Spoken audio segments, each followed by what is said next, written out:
kami ay may karapatan kay Musa kaysa sa inyo. Fasamahun Nabiyyu sallallahu alaihi wasallam wa amara bi siyami. Kaya naman ang propeta Muhammad ay nag-ayuno at ipinag-utos niyang mag-ayuno dito sa araw na ito, sa araw ng Ashura, sa ika-10 araw ng Muharram, mga kapatid sa Islam. Kaya ang pag-aayuno sa araw ng Ashura ay hinihiling ko kay Allah na patawarin niya ang 1 taong nagdaang kasalanan. Subhanallah, mga kapatid sa Islam. Bilang pagsalungat sa mga Hudyo, sapagkat ang mga Hudyo nagpa-fasting lamang sila sa araw ng Ashura, 1 araw lamang. Bilang pagsalungat sa kanila, sapagkat inutusan tayo ni Propeta Muhammad na kung may mga gagawin ng mga Hudyo at mga Kristiyano na isang bagay, sasalungatin natin. Kung sila ay nagpa-fasting lamang ng ika-10 ng Muharram, ng Muharram, yung Ashura, kaya naman sinabi ni Propeta Muhammad, kapag ako ay nabuhay pa sa susunod na taon, magpapasting ako ng ika-9, sabi niya. Kaya sinabi ng mga scholars natin, mas mainam kung ikaw ay magpa-fasting ng ika-9 ng Muharram at sasamahan mo ng ika-10. Mga kapatid sa Islam, ika-9 ng Muharram at ika-10 ng Muharram. O hindi kaya ika-10 ng Muharram, o hindi kaya at ika-11 ng Muharram. Yung 10 at saka yung 11. Kahit hindi Muslim, mga Quraysh sa kapanahunan ni Propeta Muhammad sallallahu alaihi wasallam ay kinikilala nila ito. Kapag meron silang mga digmaan, meron silang mga hindi pagkakaunawaan, kapag dumarating na yung buwan na yan at alam nilang Shahrullahil Muharram na, banal na mga buwan na ni Allah subhanahu wa ta'ala, ay tumitigil sila. Hindi nila ibinagpapatuloy yung kanilang digmaan sapagkat alam nila na banal ang mga buwan na yan. Tunay na sinabi ni Allah subhanahu wa ta'ala sa banal na Quran.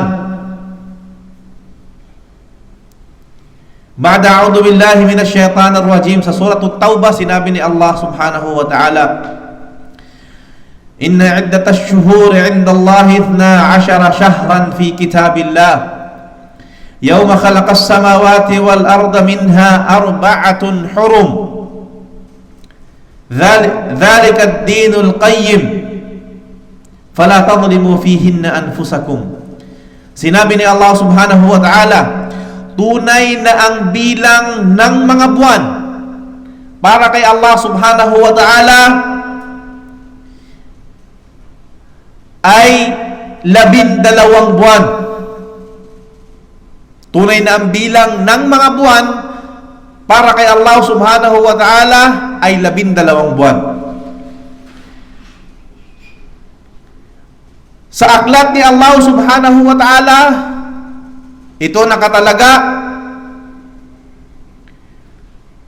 sa araw na nilikha ni Allah subhanahu wa ta'ala ang kalangitan at ang kalupaan. At mula sa 12 buwan na ito ay ang 4 hurum, ay ang 4 na buwan na mga banal o hurum, banal na buwan na sinabi ni Allah subhanahu wa ta'ala. Minha 4 hurum, at ang 4 dito sa 12 buwan na ito ay banal. Dhalika ad-dinul qayyim, tunay na ito ang pananampalatayang mainam. Fala tadhlimu fihinna anfusakum, kaya wag na wag ninyong aapihin dito sa mga buwan na ito ang inyong mga sarili. Sa surah At-Taubah verse 36, sinabi ni Allah subhanahu wa ta'ala. Sa hadith ni Propeta Muhammad sallallahu alaihi wasallam, wa an Abi Bakrah radhiyallahu ta'ala anna an-nabi sallallahu alaihi wasallam qala, as-sanatu 12 shahran minha 4 hurum, 3 mutataliyat, Dhul Qi'dah wa Dhul Hijjah wa Muharram wa Rajab. Sinabi ni Propeta Muhammad sallallahu alaihi wasallam ayon kay Abu Bakrah radhiyallahu ta'ala an, kalugdan nawa siya ni Allah subhanahu wa ta'ala, ang taon ay 12 buwan, at mula dito sa 12 buwan ay 4 na mga banal. 3 dito ay magkakasunod, ang Dhul Qi'dah, pagkatapos ng buwan ng Shawwal. Ang Dhul Qi'dah bago ang buwan ng Hajj. Ang Dhul Qi'dah bago yung Hajj, yung Dhul Hijjah, yung Hajj, wa Muharram, yung buwan natin na kung saan nandito tayo ngayon, at yung tinatawag na Rajab. Yung Rajab, bago ang Sha'ban. Ramadan, bago ang Ramadan, Sha'ban. Bago ang Sha'ban, Rajab. Mga kapatid sa Islam. So dapat bilang isang Muslim, Muharram, Safar, Rabiul Awwal, Rabiul Thani, Jamadul Ula, Jamadul Thani. Diba? Hanggang sa pinakadulo nito dapat kabisado natin, mga kapatid, sa pananampalatayang Islam, sapagkat ito ay may significance sa ating mga Muslim. Ang mga buwan na ito na itinalaga ni Allah subhanahu wa ta'ala. Kaya tandaan po natin na sinabi ni Propeta Muhammad sallallahu alaihi wasallam na apat dito ay mga banal: Dhul Qi'dah, Dhul Hijjah, yung Hajj, buwan ng Hajj; Muharram, yung buwan na kung saan nandito tayo ngayon, yung unang buwan ng Arabic calendar o yung Hijri calendar, yun ang tinatawag na Muharram. At yung tinatawag na Rajab, mga kapatid sa Islam. Kaya naman, bilang isang Muslim, sinabi ni Allah subhanahu wa ta'ala, فَلَا تَظْلِمُوا فِيهِنَّ أَنفُسَكُمْ. Sinabi ni Allah subhanahu wa ta'ala. Ang ibig sabihin, wag na wag ninyong aapihin ng inyong mga sarili sa mga buwan na ito. Ilan sa mga dapat nating malaman sa buwan ng Muharram at sa araw ng Ashura ay ang mga sumusunod, mga kapatid sa Islam. Una, ang buwan ng Muharram ay ang kauna-unahang buwan sa Hijri calendar. Yun ang pinakauna sa lahat. Kumbaga sa Gregorian calendar, January, sa atin naman sa kalendaryo nating mga Muslim, yung Hijri calendar, ang tawag dyan ay Muharram. Ikalawa, kabilang sa mga kahigtan ng buwan na ito ay ang nakasaad mula kay Propeta Muhammad sallallahu alaihi wasallam na ito ay kanyang binansagan na Shahrullahil Muharram, o buwan ni Allah subhanahu wa ta'ala, na ang ibig sabihin, tinawag niyang Shahrullah, buwan ni Allah. Idinikit ni Allah subhanahu wa ta'ala ang buwan na ito sa kanyang sarili, Shahrullah. Kaya naman, ang paggawa ng kabutihan sa buwan na ito ay napakainam, mga kapatid sa Islam. Pangatlo, napagpasyahan ng ilang mga ulama natin na ang buwan ng Muharram ang pinakamainam sa lahat ng buwan, mga kapatid sa Islam. Napagpasyahan ng ating mga scholar na ang pinakamainam na buwan ay ang buwan ng Muharram. Ikaapat, ipinagbabawal ni Allah subhanahu wa ta'ala o ipinagbawal ni Allah subhanahu wa ta'ala na gumawa ng kasalanan sa apat na mga sagradong buwan. Kaya nga sa panahon ni Propeta Muhammad sallallahu alaihi wasallam, kapag dumarating na yung apat na Shahrullahil Muharram, yung mga apat na banal na buwan, kahit hindi Muslim, mga Quraysh sa kapanahunan ni Propeta Muhammad sallallahu alaihi wasallam ay kinikilala nila ito.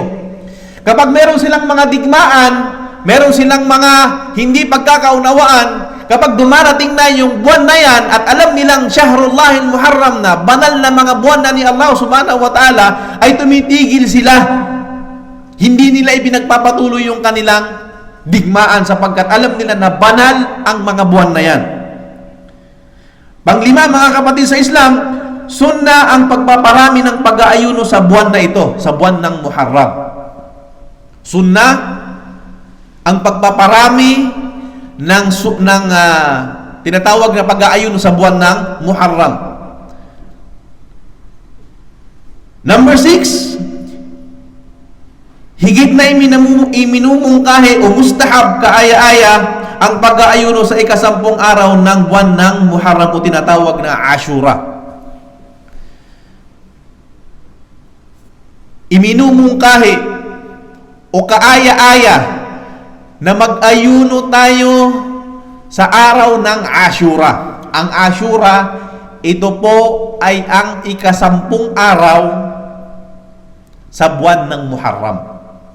Si Propeta Muhammad sallallahu alaihi wasallam, nung siya ay nanggaling sa Madina at siya ay naghijra papunta doon sa Madina, mula Makkah papuntang Madina, nadatnan ng Propeta Muhammad sallallahu alaihi wasallam sa mismong araw ng Ashura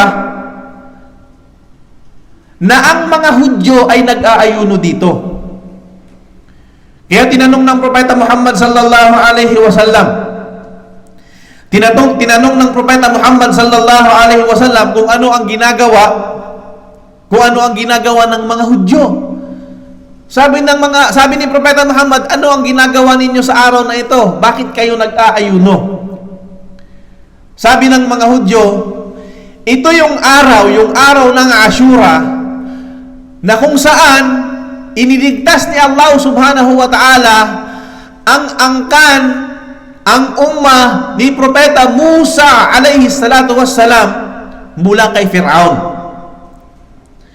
Kaya kung matatandaan natin mga kapatid sa Islam, kung matatandaan natin ang kwento ni Musa alayhi salatu wassalam nung siya ay isinugo ni Allah sa Banu Israel, sa angkan ng Israel, upang sagipin, upang iligtas ang angkan ng Israel mula doon sa pang-aapi at pang-aaliping ginawa ni Fir'aun.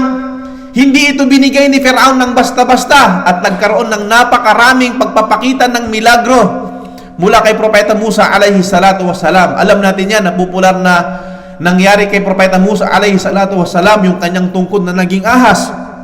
Nung sila ay pinakawalan ni Fir'aun at nakatawid na sila, nung nakatawid na si Musa alayhi salatu wassalam doon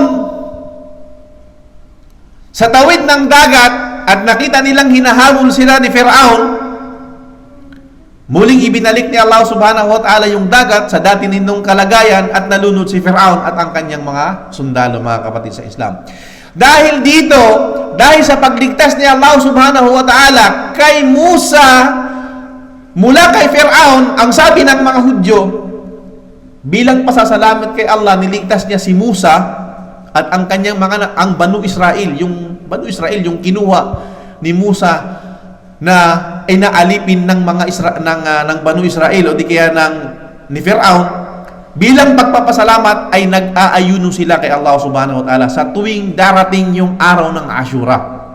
Kaya anong sinabi ng mahal na Propeta Muhammad sallallahu alaihi wasallam?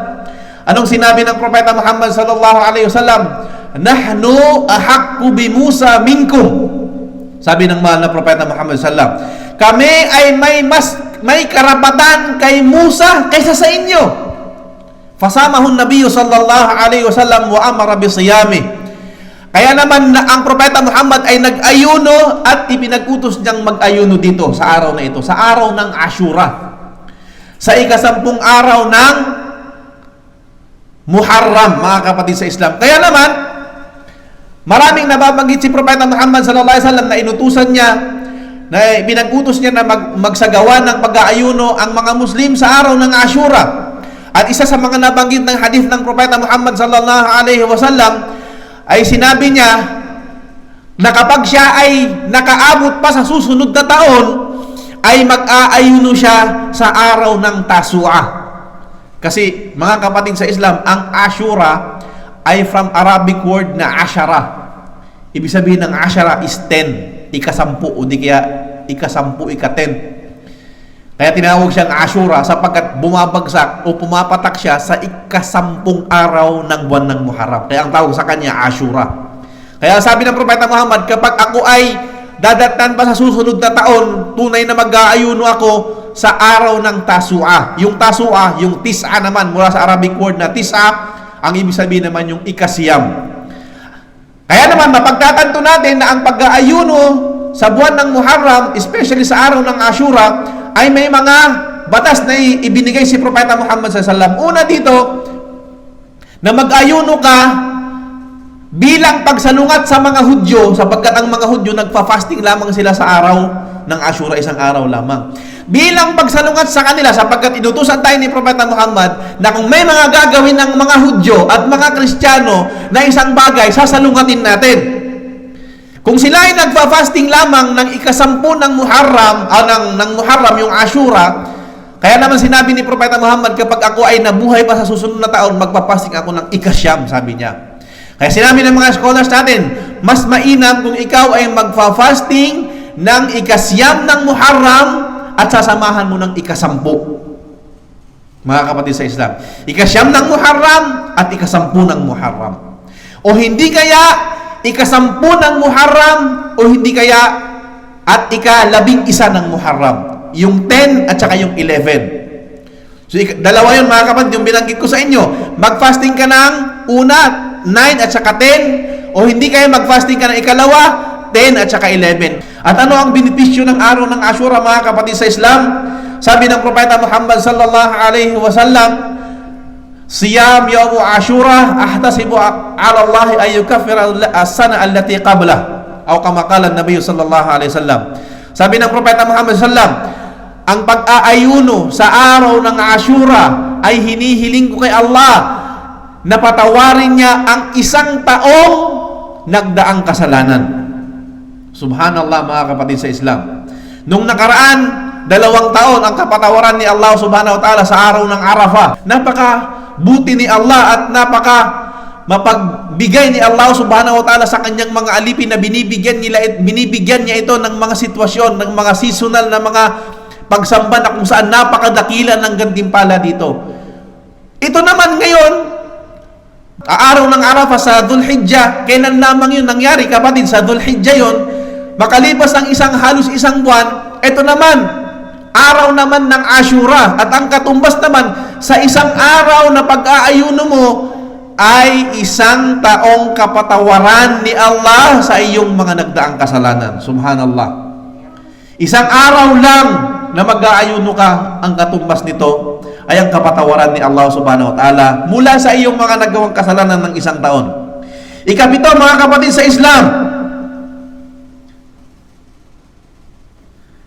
nabanggit na natin kanina, sunna rin na mag-ayun ng ika-9 sa araw na kalakip ang pag-ayun ng ika-10 araw ng Muharram. Na ika-8, mula sa kaalaman na dapat nating malaman tungkol sa buwan ng Muharram, ang sinuman ang nakaligtaan niyang mag-ayuno sa ika-9 na araw ng Muharram ay sunna siya na siya ay mag-ayuno sa ika-11 araw ng buwan ng Muharram.